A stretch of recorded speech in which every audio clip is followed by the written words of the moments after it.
Everyone, आज हम बात करेंगे एक डिसीज़ के बारे में जिसे कहते हैं गैंग्रीन। अब ये गैंग्रीन क्या होता है, किस वजह से होता है, इसका सिम्टम क्या होता है, इसका डायग्नोसिस क्या होता है, सारी चीज़ों को हम बात करेंगे। देखिए गैंग्रीन में क्या होता है कि इसको आयुर्वेद में बोलते हैं कोथ, है ना। अगर आयुर्वेद के हिसाब से देखें इसको, सबसे पहले हम आयुर्वेद के हिसाब से देखते हैं, फिर इसको हम मॉडर्न के हिसाब से देखते हैं। आयुर्वेद के हिसाब से देखें तो ये आयुर्वेद के हिसाब से पित्त दोष और कफ दोष के इम्बैलेंस होने के कारण जो होता है, रक्त दूषित हो जाता है। और रक्त दूषित हो जाने के कारण जो है, इसमें क्या होता है, रक्त में और अगर लंबे समय से क्रोनिक इन्फेक्शन रहा तो भैया वो आगे चल करके गैंग्रीन का रूप ले लेता है। ठीक है, ये हमने आपको बताया, ये आयुर्वेद के हिसाब से इसका हमने डायग्नोसिस बताया आपको। लक्षण वही है कि जलन होगा, है ना, ईचिंग होगी, और उसके साथ साथ इसमें घाव दिखेंगे, लालिमा दिखेगी, नीले कलर की स्किन हो जाएगी जिस जगह पे गैंग्रीन डेवलप हो रहा होगा। एलोपैथ या कह लीजिए कि उसको मॉडर्न के हिसाब से देखें तो भैया उसमें फर्स्ट मेटाकार्पल, अभी जो हमने आपको मैं दिखाऊंगा यहाँ पे जो सर्जरी हो रही जिसकी, वो फर्स्ट मेटाकार्पल आर्टरी के डैमेज होने की वजह से ब्लड फ्लो वो स्टॉप हो गया, जिसकी वजह से वहाँ पे क्या हुआ, सिस्ट डेवलप हो गया, है ना। अब वो इस कंडीशन में आ गया, मुझे लगता है वो लगभग 3rd डिग्री में आ गया होगा। ठीक है, इस वजह से उसको ऑपरेट करके निकालना ही पड़ा। तो आज हम बात करेंगे कि ये जो गैंग्रीन होता है, इसमें हमारे पास और क्या क्या ऑप्शन होता है या फिर किन चीज़ों की वजह से ये उत्पन्न होता है। तो सबसे पहले हम बात करेंगे किन चीज़ों की वजह से ये उत्पन्न होता है। पहला चीज़ तो यही है कि भैया जैसे किसी का बहुत ज़्यादा हैवी वेट है, अब कहेंगे हैवी वेट से इसमें हैवी वेट से वजन से इसमें क्या लेना देना है। वजन बढ़ेगा तो आर्टरीज पे दबाव पड़ेंगी, जिससे क्या होगा, ब्लड फ्लो इम्प्रॉपर हो जाएगा।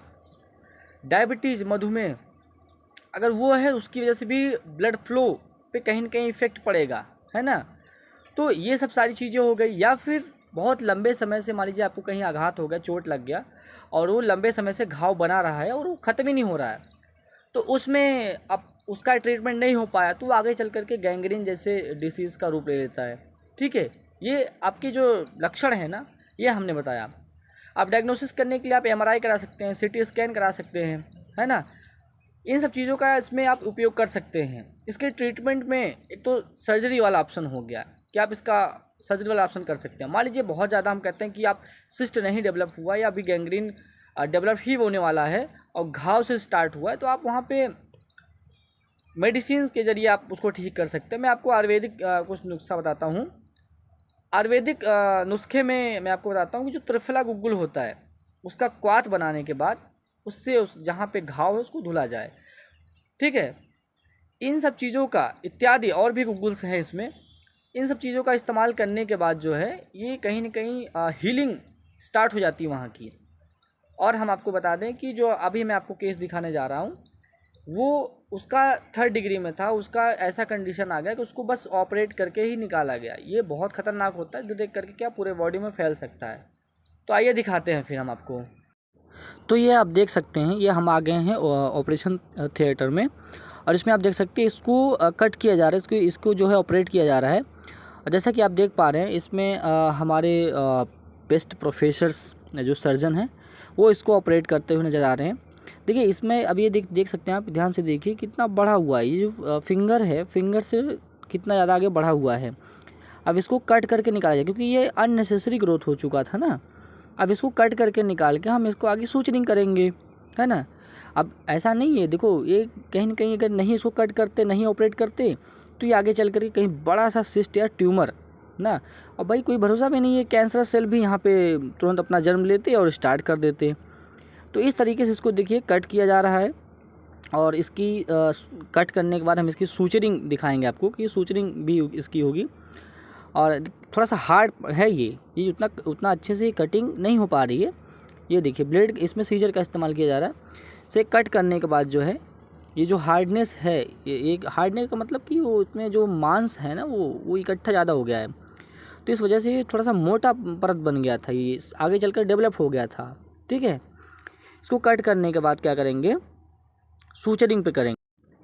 अब ये देखिए इसकी सूचरिंग की जा रही है ना, इस पर जो कह सकते हैं कि टाँके लगाए जा रहे हैं। ये फाइनली हमारा गैंग्रीन जो इसका सिस्ट बन के आगे पड़ा हुआ था उसको निकाल दिया गया है, और इस तरीके से इसको सूचरिंग किया जा रहा है। सूचरिंग करने के बाद इसकी तो मेडिसिन चलेगी अच्छी खासी और ये सही हो जाएगा। तो आपने देखा कि गैंग्रीन को किस तरीके से इसको सॉर्ट आउट किया गया है ना। इसके देखो, अगर ये जो पेशेंट था, अगर ये स्टार्टिंग में इस बात का ध्यान देता तो शायद उसको ये वाला मेथड अपनाने की ज़रूरत नहीं पड़ती। लेकिन होती रहती हैं गलतियाँ। लेकिन आप ये चीज़ गलती ना करें, इसलिए अवेयर रहे पहले से ही कि अगर कोई घाव, जरूरी नहीं है कि यहीं पे हो सकता है गैंग्रीन। गैंग्रीन आपके बॉडी में कहीं भी हो सकता है। बस फ़र्क इतना है कि बस आपको क्या है कि घाव हो, बहुत लंबे समय से इन्फेक्शन हो, तो उसको आप नज़रअंदाज नहीं करेंगे। उसको जितना ज़्यादा हो सके उसको डॉक्टर के पास जाएं, उसका ट्रीटमेंट कराएं, क्योंकि ये एक इमरजेंसी मेडिकल है। उसको उसकी सर्जरी करके उसको निकाल दिया गया और सूचरिंग करके उसकी जो है ड्रेसिंग स्टार्ट हो जाएगी, उसकी जो भी होगा उसका प्रोसेस स्टार्ट होगा। तो यही मेरा कहने का मतलब ये है कि आप अवेयर रहें इस चीज़ से, आपको इस कंडीशन में ना आना पड़े। और मैंने आज आपको एक छोटी सी जानकारी दी कि गैंग्रीन क्या होता है, किस तरीके से इसका ट्रीटमेंट होता है।